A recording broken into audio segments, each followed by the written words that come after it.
Bonjour. Grosse semaine au Parlement européen, au programme surtout. L'agenda est long, mais la politique agricole commune, la PAC, la seule politique européenne véritablement intégrée. Les enjeux sont massifs. D'abord parce que c'est à peu près le tiers du budget de l'Union européenne, la PAC. 34,8% je pense, pour 2020 seulement, c'est 58 milliards d'euros. Aussi parce que la PAC précédente date de 2013, ça veut dire que c'était il y a 7 ans et que là on va travailler sur la PAC à venir pour les 7 années à venir, sachant qu'elle est postposée, qu'elle n'atterrira dans nos campagnes que dans 2 ans à peu près.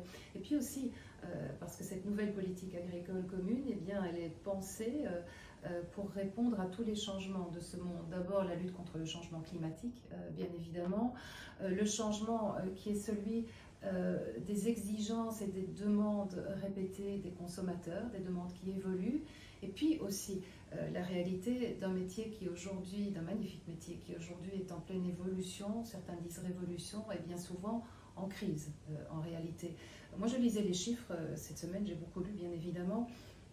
70% de nos exploitations agricoles ont disparu depuis près de 40 ans. Il y a un autre chiffre qui est terrible, c'est 43. 43, c'est le nombre de fermes qui disparaît chaque semaine dans notre pays. Alors, les objectifs européens définis par la présidente von der Leyen vont bien évidemment impacter directement notre agriculture d'ici 2030.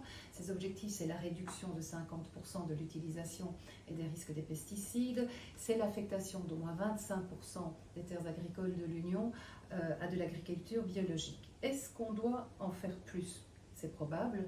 Moi, j'ai reçu, je suis sur mon ordinateur depuis 2 jours en permanence, je reçois à peu près pour le moment 2000 mails par jour de votre part, de citoyens qui nous appellent, dans un mail très très long, à une politique agricole commune plus verte et plus durable.